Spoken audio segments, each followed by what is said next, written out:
અમદાવાદના south બોપલમાં સોબો centre ખાતે મોડી રાત્રે ફટાકડા અને પતંગના સ્ટોલમાં આગ લાગવાની ઘટના સામે આવી છે। આગ લાગ્યા બાદ એક મોટો બ્લાસ્ટ સંભળાયો હતો। જોરથી ફટાકડાઓ ફૂટવાને લઈને આસપાસના સ્થાનિક રહીશોમાં ભય ફેલાયો। ફાયર બ્રિગેડની ટીમને જાણ કરવામાં આવી હતી। ટીમ તત્કાલિક ઘટના સ્થળે પહોંચી હતી અને આગ પર કાબુ મેળવવામાં આવ્યો હતો। અમદાવાદના સાઉથ બોપલના સોબો સેન્ટરમાં આગ લાગવાની ઘટના સામે આવી છે। આગ લાગ્યા બાદ મોટો બ્લાસ્ટ થયો હતો। ફટાકડા પતંગના સ્ટોલમાં ભીષણ આગ લાગી છે। પતરાના શેડના દુકાનો ઊભી કરાઈ હતી। સદનસીબે જો કોઈ જાનહાનિના અહેવાલ નથી। આગ લાગવાની ઘટના સામે આવી છે, જેમાં ફટાકડા પતંગના સ્ટોલમાં ભીષણ આગ લાગી હતી। સોબો સેન્ટરમાં આગ બાદ બ્લાસ્ટ થઈ હતી। ફાયર ટીમ તત્કાલિક ઘટના સ્થળે પહોંચીને આગ પર કાબુ મેળવવાનો પ્રયત્ન કર્યો હતો। એક મોટો બ્લાસ્ટ સંભળાયો હતો। આગ લાગ્યા બાદ ફટાકડા અને પતંગના સ્ટોલમાં આગ લાગવાની ઘટના બની છે। અમદાવાદના સાઉથ બોપલમાં સોબો સેન્ટર ખાતે મોડી રાત્રે ફટાકડા અને પતંગના સ્ટોલમાં આગ લાગી હતી। આગ લાગ્યા બાદ બ્લાસ્ટ થયો હતો। અમદાવાદની સાઉથ બોપલની ઘટના છે, જેમાં આગ લાગવાની ઘટના સામે આવી છે અને આસપાસના સ્થાનિકોમાં પણ જેને લઈને ભય ફેલાયો હતો। આજ ઘટના પર વધુ માહિતી માટે અમારા સંવાદદાતા અમદાવાદથી મૈત્રી વ્યાસ લાઈવ જોડાઈ ગયા છે। મૈત્રી વ્યાસ, આગ લાગવાની ઘટના બની છે, તેને લઈને શું છે વધુ વિગત?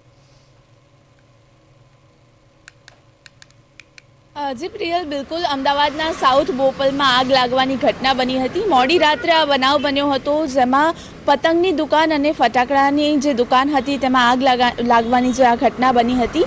સદનસીબે આ કોઈ ઘટનામાં કોઈ જાનહાનિના સમાચાર નથી, પણ મોડી રાત્રે એક સિલિન્ડર બ્લાસ્ટ થયો હતો, જેના કારણે આ દુકાનમાં આગ લાગી હતી અને તાત્કાલિક પોલીસ વિભાગને જાણ કરવામાં આવી, ફાયર વિભાગને જાણ કરવામાં આવી। ફાયર વિભાગની અને પોલીસની ટીમ તાત્કાલિક ઘટના સ્થળ પર પહોંચી હતી અને સાથે જ એમ્બ્યુલન્સ પર ઘટના સ્થળ પર પહોંચી હતી અને જેના કારણે આગને વધુ ફેલાવાથી રોકી શકાઈ હતી અને સદનસીબે આ ઘટનામાં કોઈ જાનહાનિ થઈ નથી।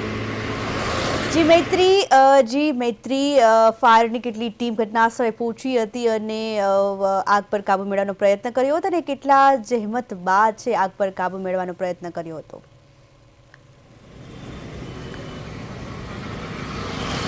જી પ્રિયલ, મોડી રાત્રે આ બનાવ બન્યો હતો અને આ બનાવ સિલિન્ડર બ્લાસ્ટના કારણે બન્યો હતો અને જેમાં અત્યાર સુધીના જે પ્રાથમિક તપાસ કરવામાં આવી છે તેમાં સિલિન્ડર બ્લાસ્ટ હોવાનું સામે આવ્યું છે, જેના કારણે પતંગ અને જે ફટાકડાની દુકાન હતી તેમાં આગ લાગી અને ફટાકડા ફૂટવાની અવાજના કારણે આજુબાજુના લોકોમાં ગભરાટનો માહોલ ફેલાયો હતો। જી મૈત્રી, સમગ્ર માહિતી બદલ આભાર। અમદાવાદમાં ફટાકડા પતંગના સ્ટોલમાં ભીષણ આગ લાગવાની ઘટના સામે આવી છે, જેમાં પતરાના શેડમાં દુકાનો ઊભી કરાઈ હતી, તેમાં આગ લાગી હતી। સોબો સેન્ટરમાં આગ લાગી બાદ મોટો બ્લાસ્ટ થયો હતો। ફટાકડા અને પતંગના સ્ટોલમાં ભીષણ આગ લાગવાની ઘટના સામે આવી છે। જો કે ઘટનામાં કોઈ જાનહાનિના સમાચાર નથી, જેને લઈને આસપાસના લોકોમાં પણ ગભરાટ ફેલાયો હતો। પતરાના શેડમાં દુકાનો ઊભી કરાઈ હતી, ત્યાં આગ લાગવાની ઘટના બની છે। ફટાકડા પતંગના સ્ટોલમાં ભીષણ આગ લાગી હતી, આગ બાદ મોટો બ્લાસ્ટ થયો હતો।